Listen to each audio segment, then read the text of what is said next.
আসসালামু আলাইকুম বন্ধুরা, আজকে নিয়ে চলে আসলাম মজাদার একটা করলা উঠছে রেসিপি।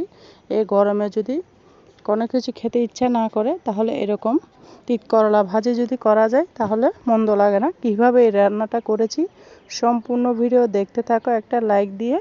আশা করি তোমাদের অনেক ভালো লাগবে। এখানে আমি উঠছে বা করলা অফ স্কিনে কেটে নিয়েছি, সুন্দর করে দেখতেই পারতেছো, একদম পাতলা পাতলা স্লাইস করে কেটে নিয়েছি। নিয়েছি এখানে আমি আলু কুচি কুচি লম্বা করে করে কেটে নিয়েছি, দেখতে পারতেছো। আর বন্ধুরা একটা লাইক দিয়ে সম্পূর্ণ ভিডিও দেখতে থাকো, ভিডিওটা স্কিপ করবো না। স্কিপ করলে হয়তো ভিডিওর কোনো অংশ বাদ পড়ে যাবে, তাহলে তোমরা বুঝতে পারবে না আমি এই মজাদার করলাটা উচ্ছেটা কিভাবে রান্না করেছি। আশা করি তোমাদের অনেক ভালো লাগবে। ভালো লাগলে সম্পূর্ণ ভিডিও দেখতে থাকো আর ফ্যামিলি এবং ফ্রেন্ডসের মাঝে শেয়ার করে দিতে পারো। তারপর এখানে আমি বসিয়ে দিয়েছি তেল। তিত করলার মধ্যে অবশ্যই পর্যাপ্ত পরিমাণে তেল দিতে হয়, না হলে কিন্তু করলা ভাজি ভালো লাগে না খেতে।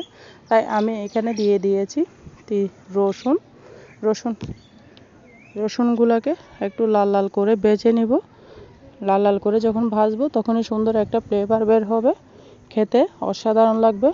স্মেলটা যখন ভাতের লোকমার মধ্যে পড়বে খেতে দুর্দান্ত লাগে। তারপর আমি এখানে দিয়ে দিলাম দুটো পেঁয়াজ, কুচি করে কেটে নিয়েছি। পেঁয়াজগুলোকে আমি লাল লাল করে ভেজে নিব। পেঁয়াজটা যখন ভাজি করে এটি করলা বা উচ্ছেটা রান্না করা হয় তখন একটা সুন্দর স্মেল আসে, খেতে অসাধারণ লাগে।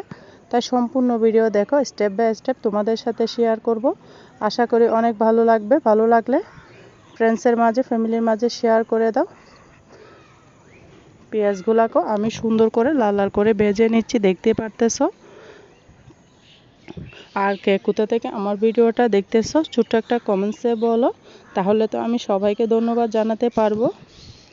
পেঁয়াজগুলো দিয়েছি, তেলটা আমার কম হবে তাই আমি আর একটু তেল ব্যবহার করেছি।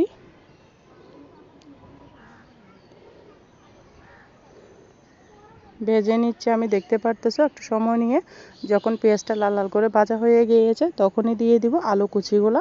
আলু এইভাবে কুচি করে করলা বা উচ্ছের মধ্যে দিলে খেতে কিন্তু মন্দ লাগে না। আমার কাছে আলু ছাড়া তিত করলা রান্নাটা যা মনে হয় যেন অসম্পূর্ণ, তাই তিত করলার সাথে যদি আলু দেওয়া হয় খেতে ভীষণ ভালো লাগে। আলুগুলোকে আমি সুন্দর করে তেলের সাথে ভেজে নিব। এখানে আমি কিছু মশলা অ্যাড করব, সম্পূর্ণ ভিডিও দেখো। দিয়ে দিয়েছি স্বাদ মতো লবণ, তারপর দিব আমি সামান্য পরিমাণের হলুদের গুঁড়া। লবণটা দিয়ে সুন্দর করে আমি মিশিয়ে দিচ্ছি, দিয়ে নাড়াচাড়া করে নিচ্ছি। দেখতে পারতেছো কতটা সুন্দর একটা কালার এসেছে। এই পর্যায়ে আমি অ্যাড করে দেব সামান্য পরিমাণের হলুদের গুঁড়া দিয়ে আমি আবারও নাড়াচাড়া করে দিব। আর বন্ধুরা তোমরা কীভাবে তিত করলা ভাজিটা করো অবশ্যই আমাকে জানাবে ছোটো একটা কমেন্টসে। আর বন্ধুরা যারা ভিডিও দেখতে দেখতে এতটুকু এসে গিয়েছো, একটা লাইক দিতে ভুলে গিয়েছো, প্লিজ বন্ধুরা ছোট্ট একটা লাইক দিয়ে ভিডিওটা কন্টিনিউ করার অনুরোধ রইল। তোমাদের একটা লাইক কিন্তু আমাকে নতুন একটা ভিডিও জোগাড় উৎসাহ বাড়িয়ে দেয়, আর তোমাদের একটা কমেন্টস আমাকে ভিডিও করার উৎসাহ বাড়িয়ে দেয়। তাই তোমাদের কাছে অনেক অনেক কৃতজ্ঞ, সবাইকার জন্য অনেক অনেক ভালোবাসা। নতুন বন্ধু পুরাতন বন্ধুর জন্য রয়েছে মন থেকে অনেক অনেক দোয়া। আর দেশের বাইরে থেকে যারা আমার ভিডিওটা দেখতেছেন সবাইকে অসংখ্য ধন্যবাদ, অনেক অনেক ভালোবাসা। আমি 2-3 মিনিট পর ঢাকনা দিয়ে রেখে দিয়েছিলাম, তারপর এসে আবারও নাড়াচাড়া করে দিচ্ছি। আলুটা আমার 80% সিদ্ধ হয়ে গিয়েছে। এই পর্যায়ে নাড়াচাড়া করে নিচ্ছি আমি। এখনই যখন আলুটা 80% সিদ্ধ হবে তখনই আমি দিয়ে দিব এখানে উচ্ছেগুলো ঢেলে। করলাগুলো আমার পেকে গিয়েছিল, আমি করলার বিচি সহ দিয়ে দিয়েছি, কারণ করলার বিচি আমার খেতে ভীষণ ভালো লাগে, তাই বিচি সহ দিয়ে দিয়েছি। খেতে দুর্দান্ত লাগবে, আমার কাছে ভাতের সাথে করলাটা খেতে বেশি ভালো লাগে, তাই দিয়ে দিলাম। দিয়ে সুন্দর মতো নাড়াচাড়া করে দিয়েছি। ভালো মতো নাড়াচাড়া করে আলুর সাথে মিশিয়ে দিচ্ছি। কালারটা কেমন হয়েছে বন্ধুরা? আমার তো মাশাআল্লাহ অনেক সুন্দর লাগতেছে। তোমাদের কাছে আমার করলা উচ্ছেদ কালারটা কেমন লাগছে অবশ্যই কমেন্টসে বলো। আশা করি তোমরাও এভাবে রান্না করতে পারবে। ব্যাচেলার ভাইয়ারা, ছোটো আমার প্রিয় অপুরা ভাইয়ারা, যে কেউ কিন্তু আমার রান্না ফলো করলে করলা আর কখনো তিতো হবে না। এতটা মজা করে রান্না করব। আমার পদ্ধতি ফলো করলে তিতো ছাড়া করলা রান্না করতে পারেন। আর করলা কিন্তু আমাদের স্বাস্থ্যের জন্য অনেক উপকারী একটা সবজি, যেটা খেলে শরীরে রক্ত পরিষ্কার থাকে, কোলেস্ট্রল কমায়, ডায়াবেটিস নিয়ন্ত্রণে রাখে, বিভিন্ন গুণাগুণ আছে। তাই করলা খাওয়া আমাদের স্বাস্থ্যের জন্য অনেক উপকার। সুন্দর করে নাড়াচাড়া করে নিয়েছি, দেখতে পারতেছো। আবারও আমি নাড়াচাড়া করে দিচ্ছি 2-3 মিনিট পরে ফিরে এসে। এই পর্যায়ে আমি ঢাকনা দিয়ে ঢেকে দিলাম। আমার রান্না কিন্তু এখানে শেষ হবে না বন্ধুরা, এখানে আমি একটা ম্যাজিক্যাল মশলা ব্যবহার করব, তখনই কিন্তু দারুণ লাগবে। আবারও আমি নাড়াচাড়া করে দিচ্ছি।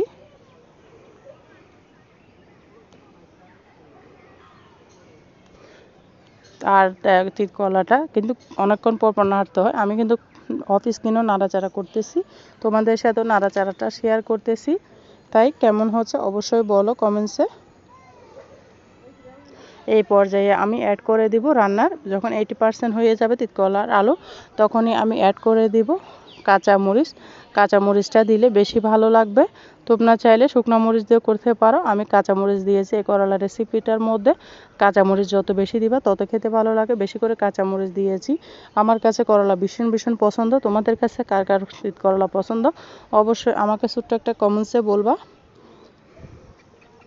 আবারও আমি ঢাকনা দিয়ে ঢেকে দিলাম।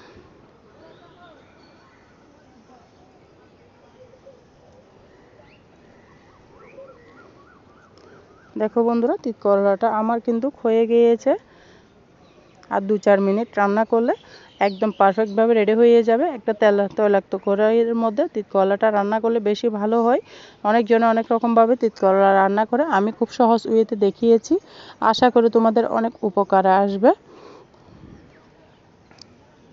আর প্লিজ প্লিজ বন্ধুরা, আমার চ্যানেলে যদি নতুন বন্ধু হয়ে থাকো, আমার চ্যানেলটাকে সাবস্ক্রাইব করে রাখার অনুরোধ রইল। পাশে থাকা বেল বাটনটি প্রেস করে দাও, যেন আমি ভিডিও দেওয়ার সাথে সাথে নোটিফিকেশানটা সবার আগে তোমাদের মাঝে পৌঁছে যায়। আর নতুন বন্ধু, পুরাতন বন্ধু যারা এই কাজটি করে রেখেছো, সবাইকে অসংখ্য অসংখ্য ধন্যবাদ। সবার জন্য মন থেকে অনেক অনেক দোয়া রইল। দেখো বন্ধুরা, আমি নাড়াচাড়া করতেছি। আমার প্রায় 20 মিনিট মতো সময় লেগেছে। চুলার আঁচটা কিন্তু মিডিয়াম করে রেখেছি। তিতকলাটা ভাজি করতে অনেক সময় লাগে, তোমাদের সাথে আমি অল্প অল্প করে শেয়ার করতেছি, তাই এই সম্পূর্ণটা দেখাচ্ছি, তোমরা দেখতেই থাকো। শেষে একটা ম্যাজিক্যাল মশলা দিব, সেটা দিয়ে হবে তিতকলাটার মজা। এটা আমি মাংস সবজির জন্য আমি একটা মশলা করেছি, সেটা দিয়ে দেব 1 চামচ মতো। এটা দিলে যে কোনো সবজি, যে কোনো মাছের রেসিপি অনেক মজা হয়। তোমরা চাইলে এই মশলাটা কিভাবে করেছি আমি তোমাদেরকে দিতে পারি, তোমরা অবশ্য কমেন্টসে জানাবা। নতুন যারা পুরাতন রাঁধুনি আছো, অনেকজনে আছে রান্না মজা হয় না, তাই এভাবে যদি একটা মশলা করে দাও, খেতে কিন্তু দুর্দান্ত লাগবে। দেখো বন্ধুরা, আমি আবারও নাড়াচাড়া করে মশলাটা দিয়ে আমি 2 মিনিট মতো রান্না করব, যেন তিতকলা আর আলুর মধ্যে মশলাটা প্রবেশ করে, তাহলে খেতে ভীষণ ভালো লাগবে। আবারও আমি ঢাকনা দিয়ে ঢেকে দেব। তিতকলাটা আমি 2 মিনিট পরে ফিরে আসব তোমাদের মাঝে। 2 মিনিট পরে ফিরে এসে তোমাদের কাছে পরিবেশন করে দেখাবো কেমন হয়েছে। তোমরা সাথেই থাকো। দেখো বন্ধুরা, 2 মিনিট পরে ফিরে এলাম। কালারটা কত সুন্দর এসেছে মশলাটা দেওয়ার পরে।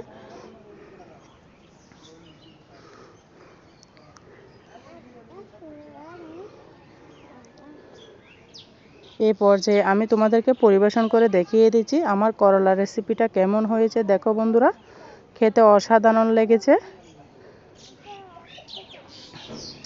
এই ধোয়া ওটা গরম ভাতের সাথে যদি এরকম একটা তিতকলার রেসিপি থাকে বন্ধুরা, আর কোনো কথা হবে না। শুধুমাত্র এটা দিয়ে আঙ্গুল চেটে পুটে খাবে, এতটা মজা, এতটা টেস্টি। দেখো বন্ধুরা,